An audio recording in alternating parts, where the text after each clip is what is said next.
we've got a new Ready or Not bi-weekly update to take a look at.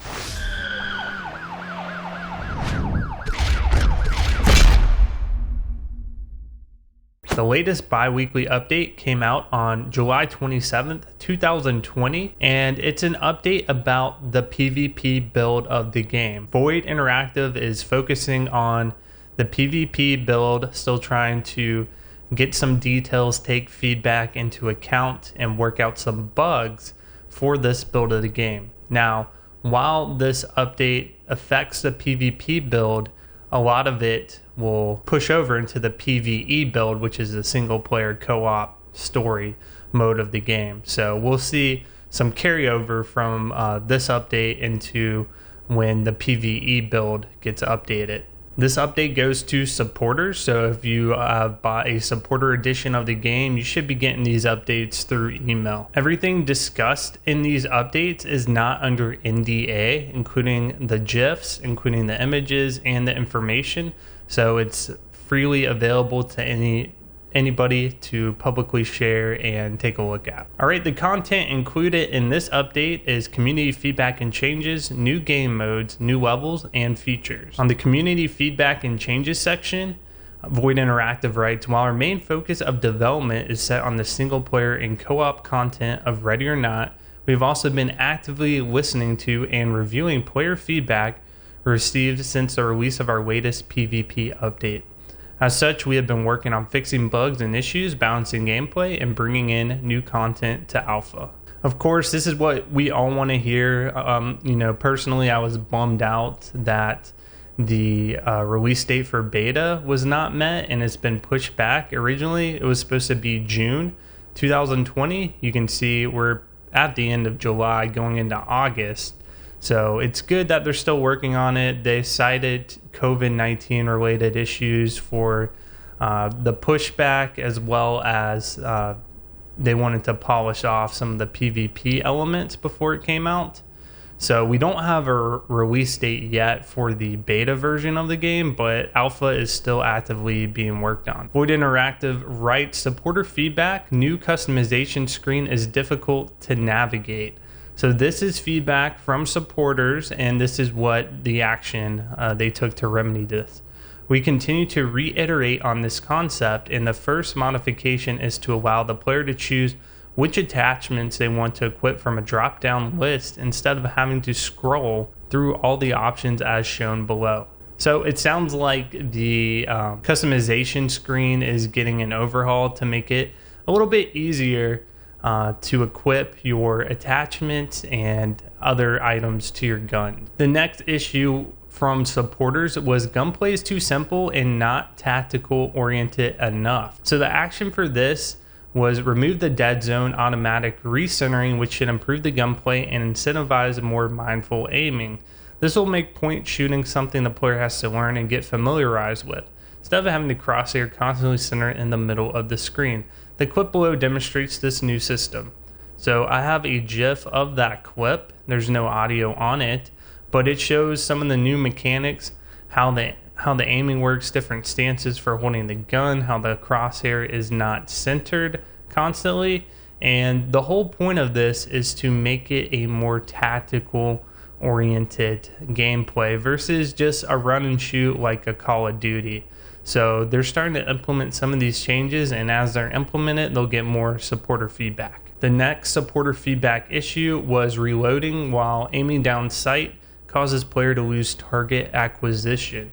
So the action for this one is we have updated the reload animations when aiming down sight so that the player can maintain target acquisition while reloading, as shown in the clip below.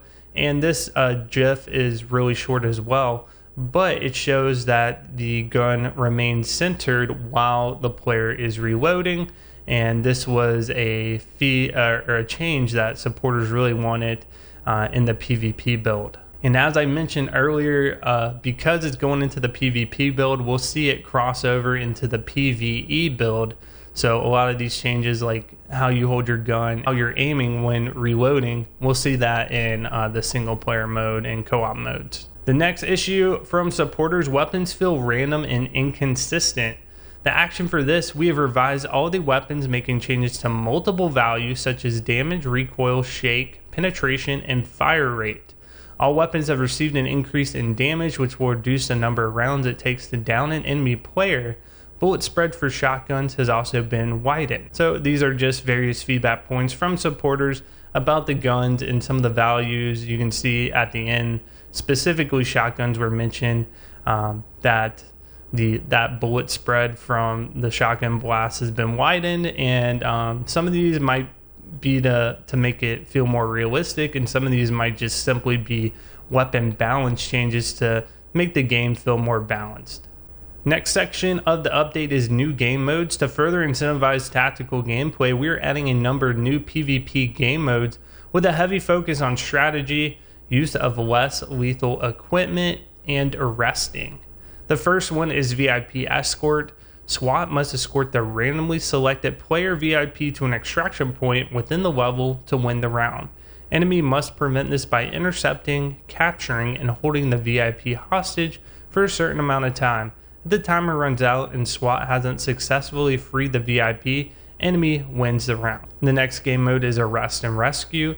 The objective is to arrest all the members of the enemy team using less lethal equipment while simultaneously rescuing any teammates who are arrested. The first team to arrest the entire opposing team wins the round. The next mode is Team Deathmatch, a version of the classic multiplayer game mode. Hunt down and neutralize enemy players to score points.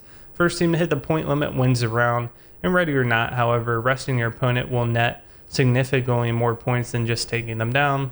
Team Deathmatch, that's a common thing you see in a lot of first-person online shooters. King of the Hill, and this one says it's already in the game, is a modified version of Tug of War. Opposing teams must fight for domination of a designated area within the level. Holding the area and keeping the enemies at bay will tip the score to dominant team's favor. The first team to hold the area for a certain amount of time wins the round. Alternatively, the first team to arrest the entire enemy team will also win the round, as arrested players move very slowly and aren't able to shoot or respawn. So that King of the Hill actually sounds more akin to what we played in that alpha build on Twitch, where we could arrest the other team and automatically win. And if I do remember correctly, we were trying to secure enemy locations, and we were able to score points that way. New levels and features. We are also bringing in a new PvP level with doors. Both this new level and training will be compatible with the VIP Escort, Arrest and Rescue, and Team Deathmatch game modes. On top of that, we decided to bring back the night version of training and the in-game server browser by popular request. We thank our supporters for assisting in testing our matchmaking system and continuing to work on improving it. So there's a new level coming, and it has doors. The level we've been playing has no doors, so this will make a more tactical approach, and then you can add door gameplay mechanics such as C4 charges, opening the door slightly to get a peek advantage on your opponent. In conclusion, these changes will arrive on the next Steam update to the PvP build of the game. As always, we are looking forward to hearing your comments and feedback on the changes as we continue to work hard towards our beta target. And for those excited to see more content from within the single player and co-op branch, don't worry, we'll be showing more on the next development update. One last thing, we previously indicated that the contents of these updates were under NDA. This is no longer so. The content of these updates are no longer under NDA, and we encourage supporters to share them with others. The content of these updates will be posted publicly a week after their internal release. If you'd like to participate in the supporter community, interact with other players, and provide us with your game feedback, you can join the supporter exclusive Discord server.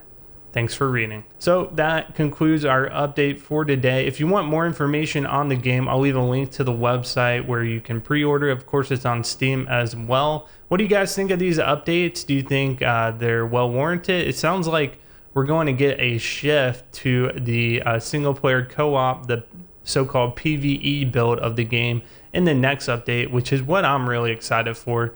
The PvP stuff, that's all secondary to me. What I'm really looking for is a SWAT 4 like experience where I can play with AI or other players as we go through different levels, different scenarios as a SWAT team. Thanks guys for watching, and I'll see you on the next video.